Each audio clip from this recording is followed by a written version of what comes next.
Camp Aliceville, Alabama, October 1945.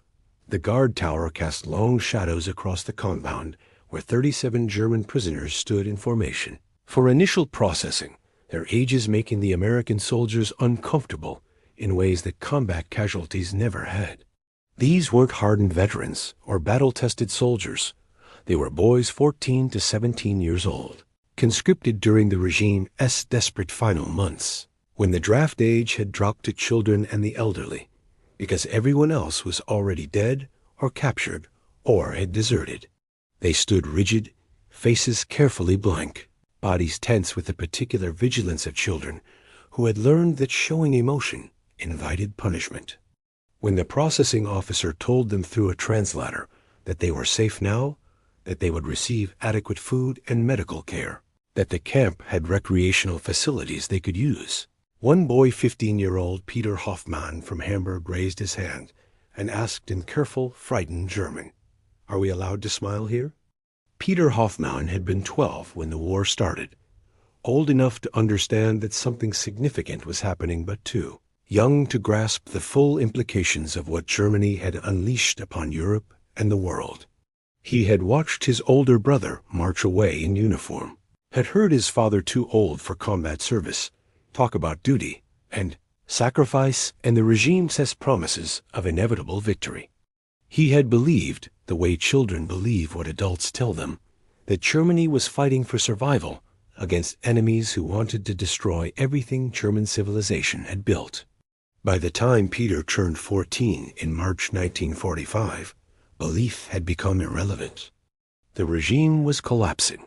Allied forces were advancing from both east and west, and desperation had led to conscription of boys who should have been in school rather than in uniform. Peter had been pulled from his classroom, along with every other boy his age, given minimal training how to fire a rifle, how to throw grenades, how to dig trenches, and follow orders without question. The training had lasted 3 weeks. Then they had been sent to defensive positions near Berlin, children ordered to stop armies that had already proven themselves unstoppable. The other boys in Peter's unit had ranged from 13 to 16. None had wanted to be soldiers, but the regime didn't ask what they wanted. It commanded, and refusal meant consequences for both the boy and his family. So they had fought or tried to fight in chaotic final weeks when German lines were collapsing and when survival required more luck than skill or training. Peter had seen boys die, not abstractly, not as statistics, but personally, friends from school and neighborhood bleeding out in trenches, crying for mothers who couldn't help them, dying afraid and in pain, and far too young. The images were seared into his memory in ways that would never completely fade, trauma that would shape his entire life, despite his youth, or perhaps because of it. The capture had come in late April, just days before Germany's official surrender. Soviet forces had overrun their position, and Peter and 36 other boys had been taken prisoner, along with a handful of adult soldiers who had been supervising their unit.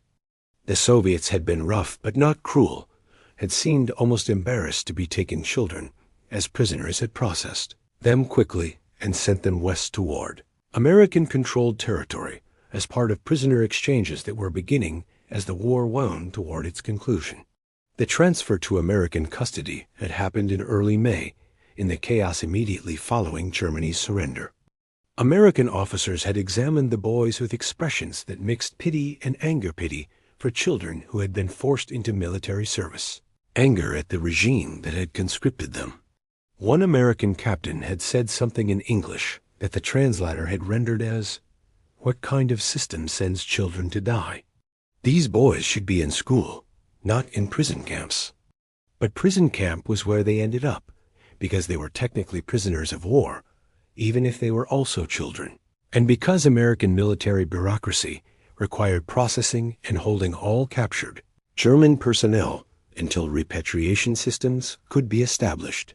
The boys had been transported across the Atlantic in late summer, along with thousands of adult prisoners, arriving in the United States in September for distribution to various camps.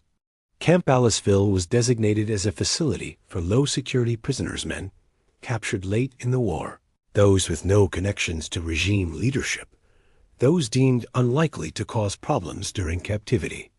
The 37 boys were assigned there because they clearly posed no security threat, and because the camp commander, Colonel Henderson, had specifically requested the transfer after learning that children were being held in facilities designed for adult soldiers.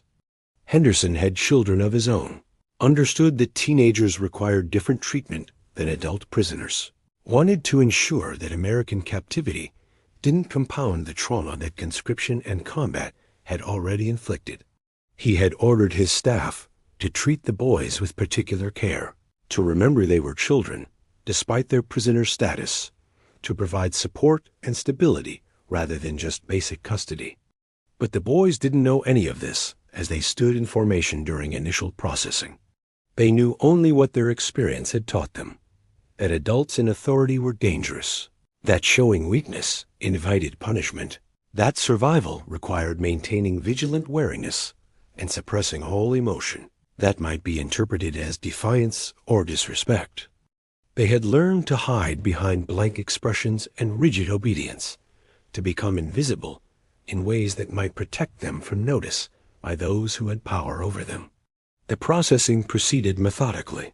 American soldiers photographed the boys, fingerprinted them, assigned them prisoner numbers, conducted medical examinations that revealed malnutrition and untreated injuries and the physical toll of months in combat conditions. The American medical staff worked gently, tried to be reassuring, but the boys remained tense, expecting pain, expecting cruelty, expecting the treatment to shift from careful to harsh once the initial assessment was complete. Then Colonel Henderson addressed them directly, speaking through a German-speaking chaplain who translated. The colonel's tone was measured, calm, deliberately non-threatening. He explained camp rules, described daily routines, outlined work assignments that would be light given their ages. He emphasized that they would receive adequate food, medical care, educational opportunities. He said they were safe now, that American captivity would not be harsh, that the goal was to keep them healthy and supported until repatriation could return them to their families. The boys listened without expression. They had heard adults make promises before, had learned that what authorities said often bore little relationship to what they actually did. The careful blankness remained, protective shield against disappointment and danger, mask that had become almost permanent during months when showing emotion meant vulnerability. Then Peter raised his hand, a gesture so deeply ingrained by years of school training that it surfaced despite everything else he had learned about staying silent and invisible. The colonel acknowledged him, and Peter asked in German that the chaplain translated to English, "Are we allowed to smile here? If we feel happy about something, is that permitted, or will we be punished for appearing insufficiently serious?" The question hung in the humid Alabama air. The American soldiers went very quiet, processing what the question revealed, that these boys had been so thoroughly conditioned by the regime that they didn't know if displaying happiness was safe, that they expected punishment for emotional expression, that smiling had become something that required permission rather than being natural human response to joy or pleasure. Colonel Henderson's face showed controlled anger, not at the boys, but at the system that had shaped them to ask such questions. He responded carefully, his words translated by the chaplain, who seemed to be struggling with his own emotions. "You are not only allowed to smile, you are encouraged to smile. You're children, and children should be happy when circumstances permit happiness. If something makes you happy or amuses you or brings you joy, you should feel free to express that. No one here will punish you for smiling or laughing or showing emotion. That's not how we treat prisoners, and it's especially not how we treat children."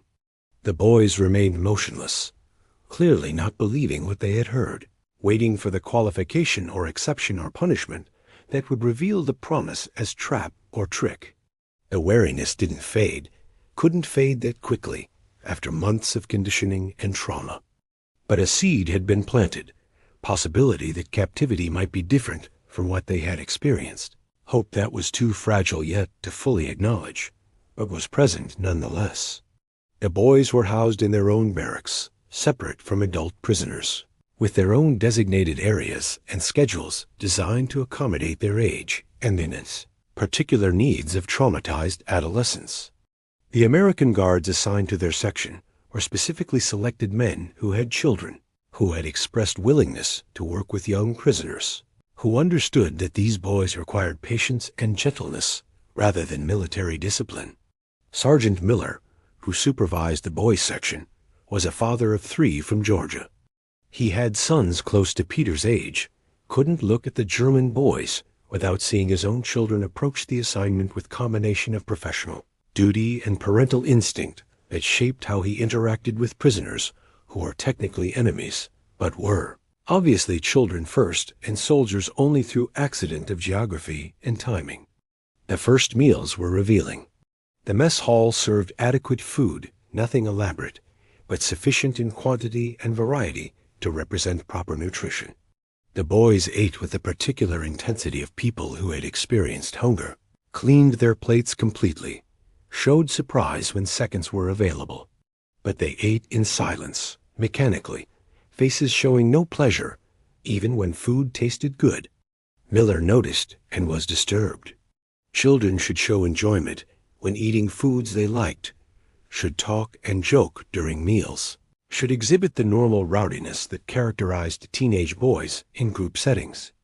The unnatural silence suggested deeper conditioning than he had initially understood, damage that went beyond physical malnutrition to psychological harm that would require time and safety to heal.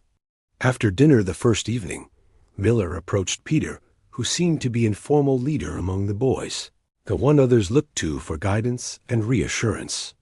He spoke through the translator, asking how Peter had liked the meal, whether the food was acceptable, if there were things the boys needed that weren't being provided. "The food is good," Peter said carefully in broken English he had learned in school before conscription interrupted his education. "Very good. Much better than what we had before. Thank you." The response was polite but cautious. Miller pressed gently. "So you enjoyed the meal? It made you happy to have enough food?" Peter considered, clearly calculating what answer was safest. Then he said, "We are grateful for the food. We know we are prisoners and do not deserve such good treatment. We will work hard to earn what we receive." The answer broke Miller's heart. These boys had been taught they didn't deserve adequate food, that receiving basic necessities created obligation to work until exhaustion. That gratitude meant suppressing any expression of simple enjoyment. The conditioning was comprehensive, had replaced natural childhood responses with careful political correctness that prioritized regime ideology over human feeling. Miller tried to explain, "You don't have to earn food. Food is provided because humans need to eat. Your children deserve to be fed properly, regardless of their status. And you're allowed to enjoy food without guilt. If something tastes good, you can smile about it. You can tell us you liked it. That's not disrespectful. That's just being human." Peter nodded, but his expression suggested he didn't believe what he was hearing. The promises sounded too good to be true, seemed like setup for later disappointment or punishment. The wariness remained, protective shield that couldn't be lowered based on mere words, no matter how sincerely delivered. The first week brought gradual realizations about how thoroughly the boys had been damaged by their experiences. They didn't play or joke with each other, maintained formal relationships that emphasized hierarchy and order over friendship. They followed rules obsessively, asked permission for everything including basic activities like using the latrine or drinking water from fountains. They showed no spontaneity, no childish impulses, no normal teenage behavior. The American Guards tried various approaches to encourage more natural behavior. They organized recreational activities, simple games, sports equipment made available, opportunities for free time that wasn't structured. The boys participated when ordered to do so, but showed no enthusiasm, played baseball or threw footballs with mechanical competence, but without joy or competitive spirit that should have characterized teenage athletics. A guard named Patterson tried to engage them in conversation, asked about their homes and families and pre-war lives. The boys answered politely, but minimally, providing information without elaboration, treating the interaction as interrogation that required careful answers rather than as casual conversation between humans. Patterson gave up after several attempts, reported to Miller that the boys seemed incapable of normal social interaction, had been so thoroughly dishumanized by the regime that basic human connection felt impossible. The medical staff reported similar findings. Physical injuries healed quickly. The boys were young and resilient, their bodies bouncing back with adequate food and rest. But the psychological damage was severe. They showed symptoms of trauma that the American doctors had seen in combat veterans' hypervigilance, difficulty sleeping, exaggerated startled responses. They had nightmares that woke the barracks, panic attacks triggered by loud noises or unexpected movements, dissociative states where they seemed to disconnect from present reality. A camp psychiatrist, Major Thompson, examined several boys, including Peter. His assessment was grim. These children have been systematically traumatized. They've experienced combat trauma, yes, but also something more insidious, ideological conditioning that has taught them to suppress normal human emotion and response. They don't trust adults, don't trust authority, don't even seem to trust themselves to have feelings without permission. The recovery will take months, maybe years, and requires safe environment where they can gradually learn that showing emotion won't be punished.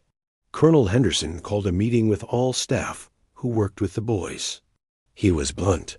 These children are our responsibility. They didn't choose to be soldiers, didn't choose to fight for that regime, didn't choose the trauma they've experienced. What we do now matters, whether we compound their damage through institutional indifference or help them heal through deliberate care and patience. I want every staff member working with these boys to remember their children first. Treat them accordingly. Give them permission to be kids again. Show them that smiling is allowed, that joy is possible, that the world isn't entirely hostile and dangerous. The breakthrough came in the third week during an ordinary afternoon when several boys were working in the camp garden, a therapeutic work assignment that the psychiatrist had recommended because gardening was peaceful and productive and didn't trigger combat-related trauma the way some other activities might. Peter was weeding alongside two other boys, Friedrich and Hans, working in companionable silence that had become their normal mode. A rabbit appeared at the garden's edge, small cottontail that was apparently living in burrow somewhere nearby. It sat in the late afternoon sun, washing its face with its paws, completely unconcerned with the human activity just feet away. Friedrich noticed the rabbit first, stopped weeding, watched the animal with expression that slowly transformed from blank wariness to something approaching wonder. Then he smiled, small movement of facial muscles that looked unpracticed, as if he had forgotten how smiling felt. He pointed at the rabbit, said to the others in German, "Look, it's not afraid of us." Hans looked, and he smiled too same small, unpracticed expression that suggested emotional muscles awakening after long disuse. Peter looked last, saw the rabbit, felt something shift inside himself. The rabbit was just being a rabbit cleaning itself, existing without fear or hostility, representing simple animal innocence in a setting that had seemed entirely dominated by human complexity and trauma. Peter felt his face muscles move, felt expression forming that he hadn't worn in months. He was smiling, genuinely smiling, not forced performance, but authentic response to something that brought him joy. The rabbit was adorable. The moment was peaceful, and for the first time since conscription, Peter felt something other than fear or vigilance or careful blankness. Sergeant Miller, who was supervising the garden work, noticed the transformation. 3 boys standing frozen, watching a rabbit, smiling with expressions that suggested they had forgotten such responses were possible. Miller understood that this was significant, that something important was happening in this quiet moment It involved a cottontail rabbit and 3 traumatized children who were remembering how to feel joy. He approached slowly, not wanting to startle them. He spoke in simple English that the boys had been learning. "Good rabbit. Nice to see animals happy and safe." Friedrich responded in broken English. "We are happy too. The rabbit is ... good. Makes us feel good. Is this permitted?" The question again seeking permission for basic human response, checking that authorities approved before fully committing to emotional expression. Miller understood that the question itself was progress, that asking whether happiness was permitted suggested the boys were beginning to believe permission might actually be granted. "Yes," Miller said firmly. "Being happy is always permitted, especially about rabbits. Rabbits are for everyone to enjoy." The boys smiled more openly then, losing some of the carefulness that had characterized their earlier expression. They watched the rabbit until it hopped away, then returned to their weeding with slightly less mechanical precision, occasionally exchanging comments about the rabbit and other things they noticed in the garden: butterflies, birds, the way late afternoon light made shadows long and golden. That evening during recreation time, Miller noticed the boys talking more among themselves, showing fragments of normal teenage social interaction.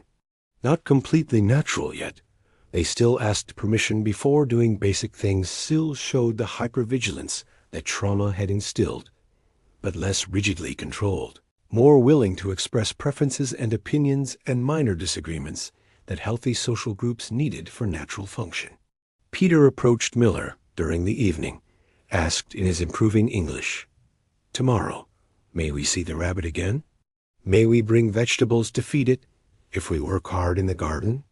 The question revealed so much progress that Peter was planning for tomorrow rather than just surviving today that he wanted to nurture. Something rather than just complete assigned tasks, that he was beginning to imagine activities that brought joy rather than just fulfilling obligations to avoid punishment.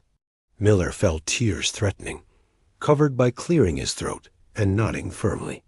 "Yes," he said, "you can see the rabbit whenever it appears. And yes, you can bring vegetables. Rabbits like carrots and lettuce. We'll set aside some from the kitchen supply. May we name it?"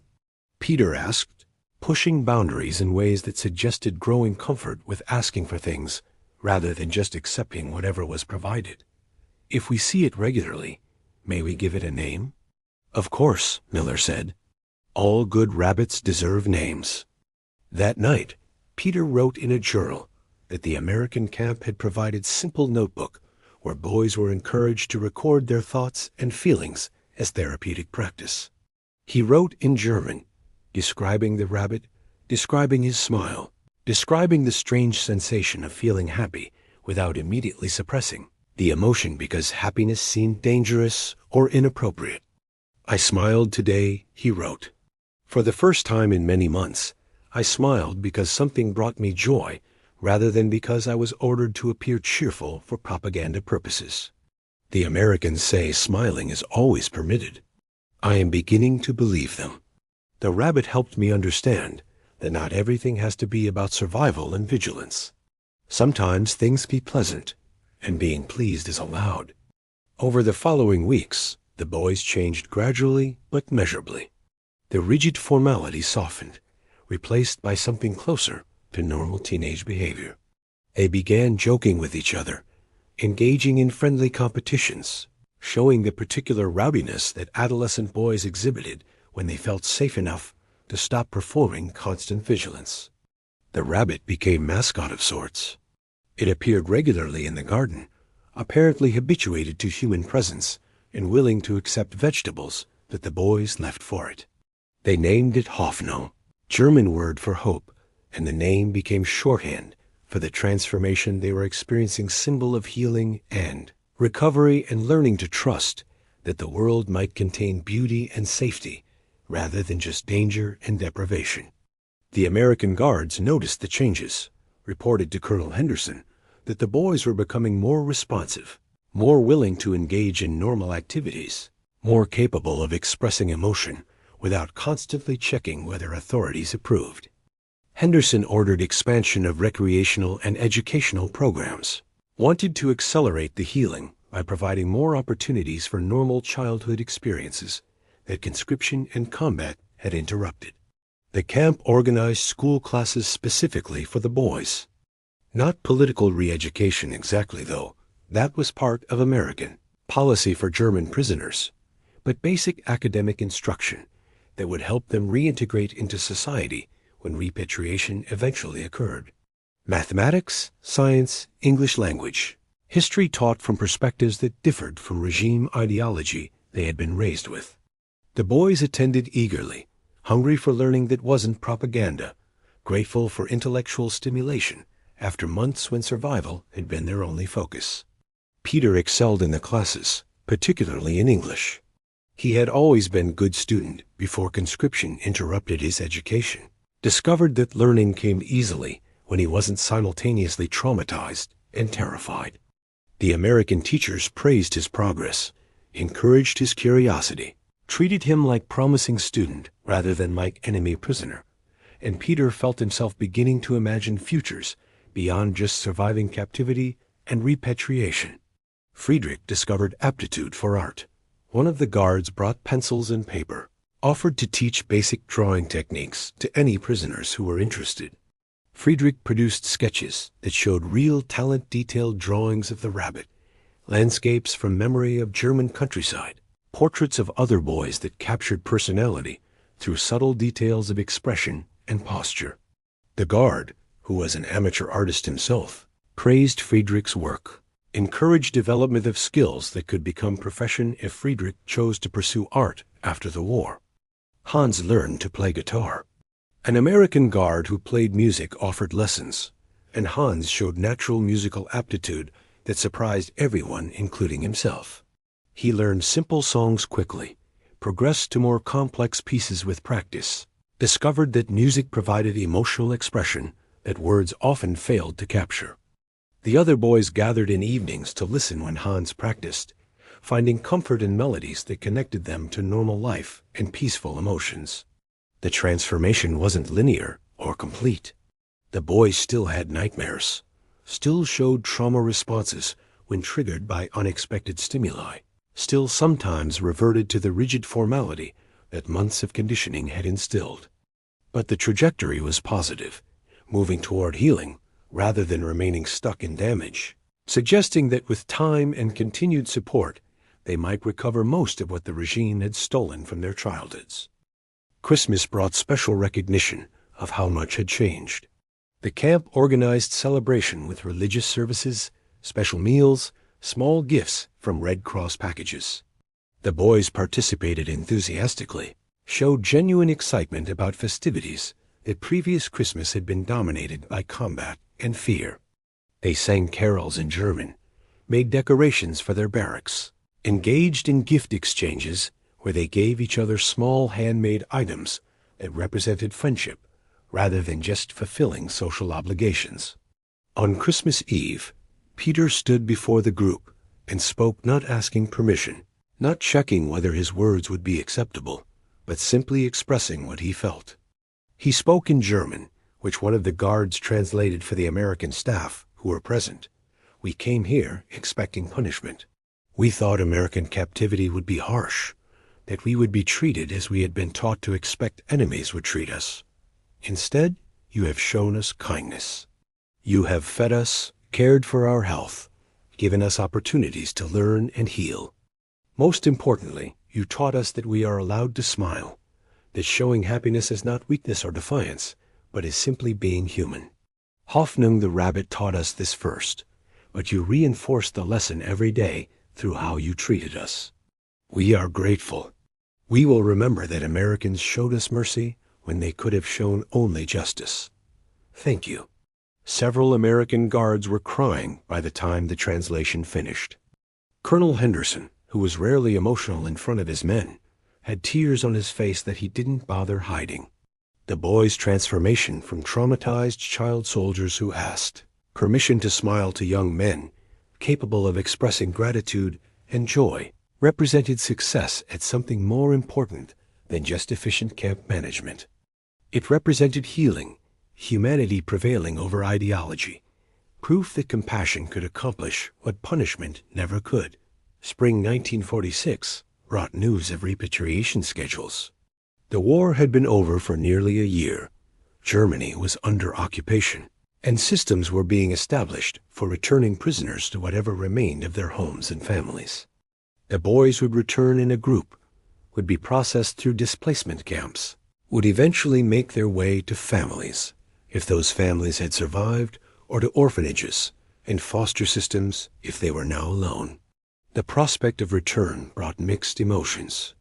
The boys wanted to go home, wanted to reunite with families they hadn't seen in a year or more. But they also feared what they would find: destroyed cities, lost family members, a Germany that would be unrecognizable compared to what they remembered from before conscription. And they worried about leaving the safety and structure of Camp Aliceville, about losing the support system that had enabled their healing. Peter wrote letters home, trying to explain to his mother what he had experienced in American captivity, how traumatized child soldiers had been taught to smile again, how enemies had shown mercy that enabled recovery. His mother's responses, when they arrived, expressed gratitude that her son had received care rather than punishment, relief that American treatment had been humane rather than vengeful.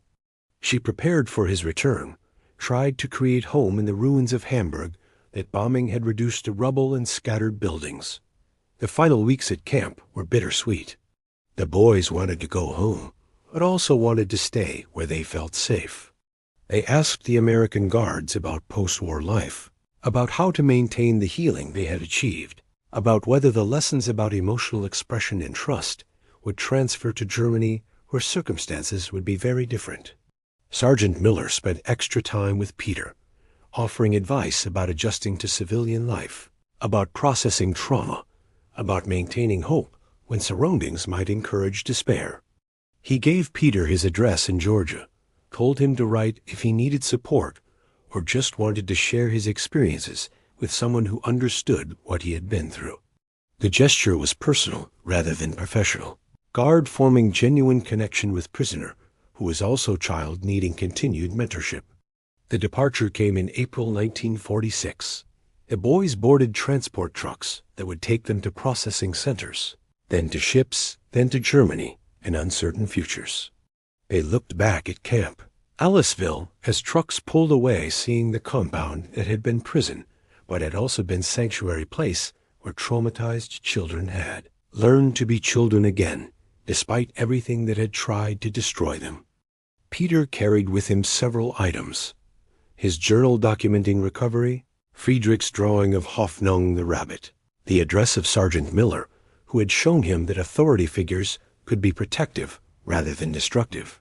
He carried memories of smiling without fear, of learning that happiness was permitted, of discovering that humans could choose compassion even toward enemies who were technically responsible for prolonged and devastating war. The return to Germany was difficult. Hamburg was ruins. His family's apartment was destroyed. His father had not survived the war's final months. But his mother was alive. His younger sister had survived, and they created new home in displacement camp while waiting for permanent housing to become available through reconstruction efforts. Peter used what he had learned at Camp Aliceville.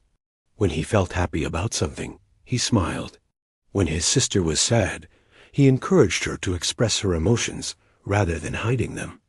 When adults in authority tried to enforce rigid ideological conformity, even in post-war Germany, where ideology had supposedly been rejected, Peter quietly resisted, maintained humanity that American captivity had helped him recover. He corresponded with Sergeant Miller for years, letters crossing the Atlantic regularly, sharing progress and setbacks, maintaining connection that had been formed in Alabama prison camp and persisted through all the changes that post-war years brought. Miller became unofficial guardian of sorts, providing advice and support and reminder that Peter was worthy of care and that his healing mattered.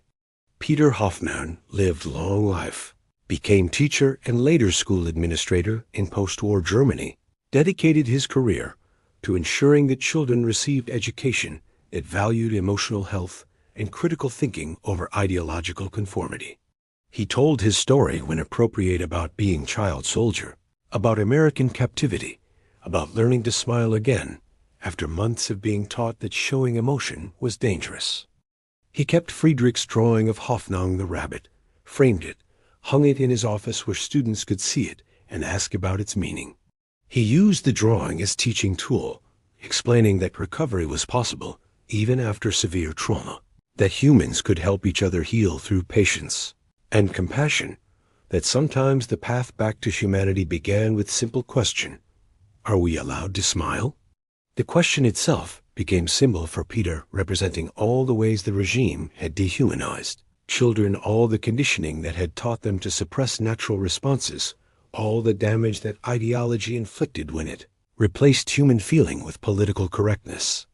But the question also represented healing, because asking whether smiling was permitted was first step toward learning that happiness was always allowed, that emotional expression was human right rather than privilege granted by authority. Peter taught his own children and grandchildren about the importance of emotional honesty, about refusing to suppress feelings in service of ideology or authority, about the courage required to smile when systems tried to enforce blindness. He told them about Sergeant Miller and Colonel Henderson and the American Guards who had recognized traumatized children and had chosen healing over punishment. He returned to Alabama in 1985, visited Camp Aliceville, which had been decommissioned decades earlier, but still stood as historical site. He walked through the compound where he had learned to smile again, stood in the spot where the garden had been, where Hoffnung the rabbit had first appeared, remembered the transformation that simple animal had triggered. He cried not from sadness exactly, but from overwhelming gratitude that his life had included this experience, that enemies had chosen to show mercy, that broken children had been given opportunity to heal. Sergeant Miller was there for the visit, elderly now, but still recognizable, still embodying the particular kindness that had made healing possible. They embraced, two old men connected by shared history, by a moment when question about smiling had revealed depth of damage and had initiated recovery that shaped everything that followed. Miller said, "You asked if you were allowed to smile. I never forgot that question, never stopped thinking about what it revealed about what that regime did to children. I'm glad you learned the answer was yes. I'm glad you've spent your life teaching others that emotional expression is always permitted."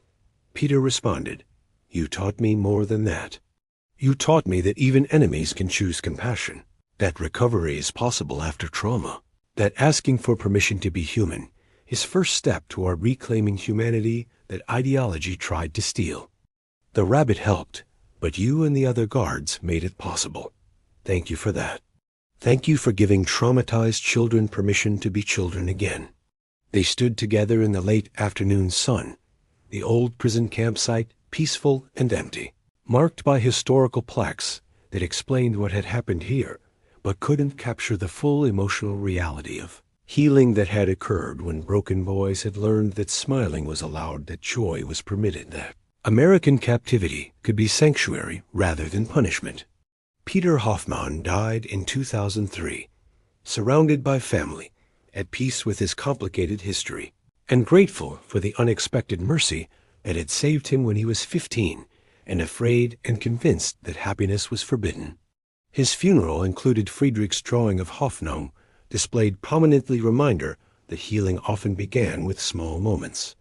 A rabbit appearing in a garden, a question about whether smiling was permitted, an answer that emotional expression was always allowed, and that humans deserved to experience joy, regardless of what ideology or authority tried to teach them about suppressing feeling in favor of rigid conformity.